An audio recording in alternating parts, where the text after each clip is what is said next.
कोहिनूर हीरा तो अभी ब्रिटेन में है, मगर उस पर दावा भारत के साथ साथ पाकिस्तान और अफगानिस्तान भी करते हैं। दुनिया का सबसे मशहूर हीरा ब्रिटेन पहुंचने से पहले भारत के कई शाही खानदानों से होकर गुजरा।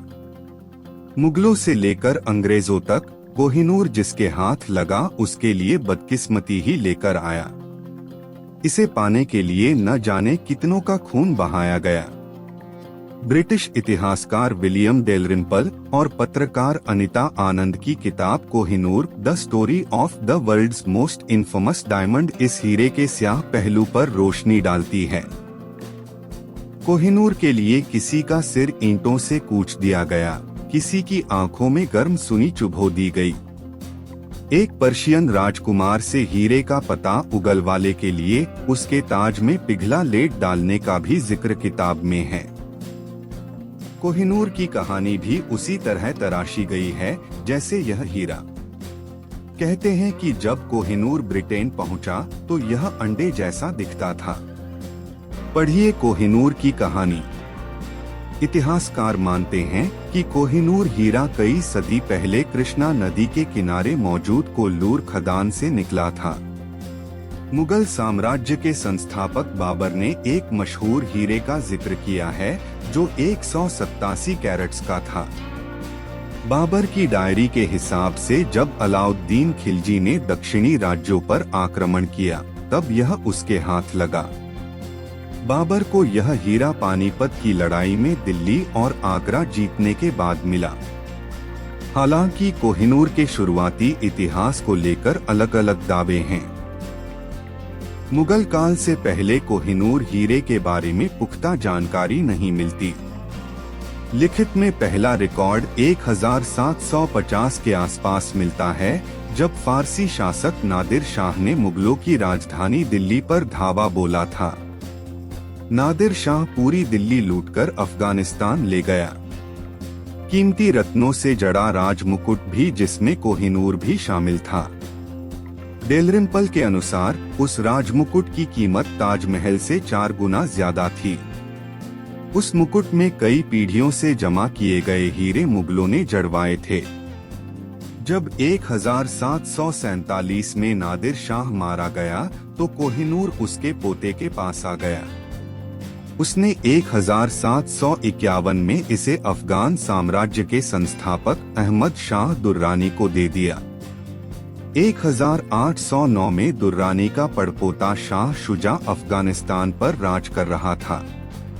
रूस ने उसके इलाके पर नजर डाली तो शुजा ने ब्रिटेन से हाथ मिला लिया। वह बात अलग है कि कुछ ही दिन में शाह शुजा की गद्दी छिन गई और उसे भागने पर मजबूर होना पड़ा, मगर कोहिनूर हीरा लिए बिना नहीं। यहाँ से कोहिनूर का अगला सफर शुरू होता है।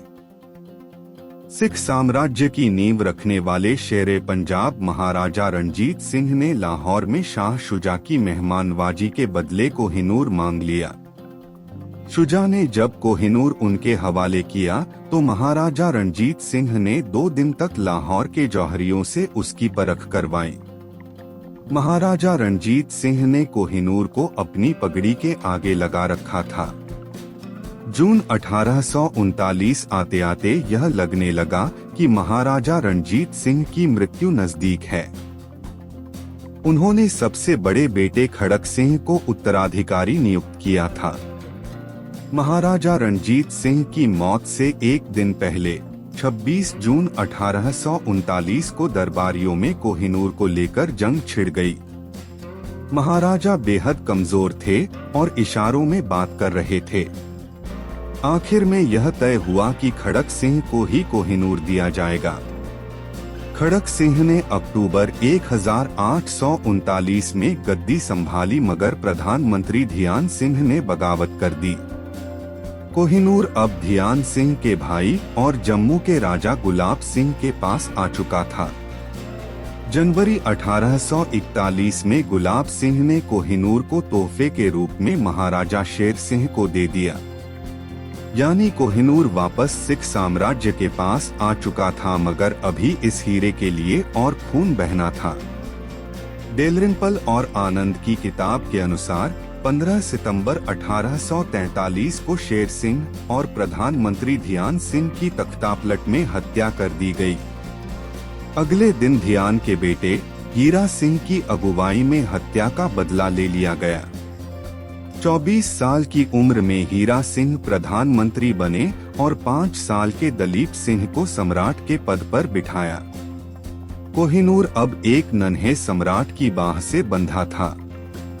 भारत में ब्रिटिश साम्राज्य का दायरा बढ़ा रहे लॉर्ड डलहौजी की नजर कोहिनूर पर थी। सिखों और ब्रिटिश ईस्ट इंडिया कंपनी के बीच लड़ाई छिड़ी।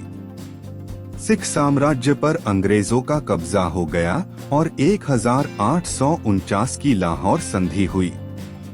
इसी संधि के तहत महाराजा दलीप सिंह ने कोहिनूर हीरा तोहफे के रूप में महारानी विक्टोरिया को दिया।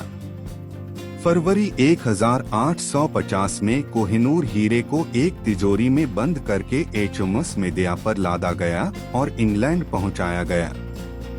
ईस्ट इंडिया कंपनी के डिप्टी चेयरमैन ने औपचारिक रूप से 3 जुलाई 1850 को बकिंगम पैलेस में महारानी विक्टोरिया के सामने कोहिनूर हीरा पेश किया। 1851 में लंदन के हाइड पार्क में कोहिनूर को आम जनता के देखने के लिए रखा गया। महारानी विक्टोरिया के पति प्रिंस अल्बर्ट ने तय किया कि कोहिनूर को और तराशे जाने की जरूरत है। महारानी विक्टोरिया के निधन के बाद कोहिनूर को एडवर्ड सप्तम की पत्नी महारानी एलेक्जेंड्रा के ताज में लगवा दिया गया। 1911 में कोहिनूर महारानी मैरी के ताज में लगा और फिर क्वीन मदर के ताज में। 2002 में जब क्वीन मदर की मौत हुई तो उनके ताबूत पर ताज को रखा गया था। ये सारे ताज टावर ऑफ लंदन के जूल हाउस में प्रदर्शनी के लिए रखे हैं। 1947 में आजादी मिलते ही भारत ने अंग्रेजों से कोहिनूर वापस मांगा था।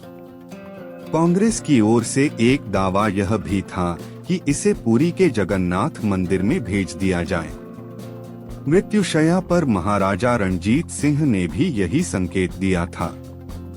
हालांकि उनके कोषाध्यक्ष मिश्र बेली राम ने कोहिनूर को सिख साम्राज्य के पास ही रहने दिया। भारत की मांग पर ब्रिटिश सरकार ने कहा कि हीरा उसके असली मालिक लाहौर के महाराजा की ओर से औपचारिक रूप से तत्कालीन संप्रभु महारानी विक्टोरिया को दिया गया था।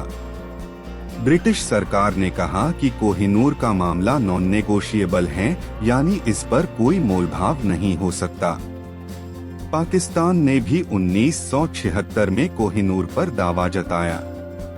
तत्कालीन प्रधानमंत्री जुल्फिकार अली भुट्टो ने अपने ब्रिटिश समकक्ष को लिखा था कि मुझे आपको यह याद दिलाने की जरूरत नहीं कि हीरा पिछली 2 सदियों में जिन्हें हाथों से गुजरा है। 1849 में लाहौर के महाराजा संग शांति संधि में इसे ब्रिटिश राजघराने को देने का स्पष्ट जिक्र नहीं है। अफगानिस्तान ने 2000 में कोहिनूर पर दावा ठोका था। तब तालिबान के विदेश मामलों के प्रवक्ता फैज अहमद फैल ने कहा था कि हीरे का इतिहास बताता है कि यह हमसे अफगानिस्तान छीनकर भारत को दिया गया और फिर वहां से ब्रिटेन को। हमारा दावा भारतीयों से ज्यादा मजबूत है।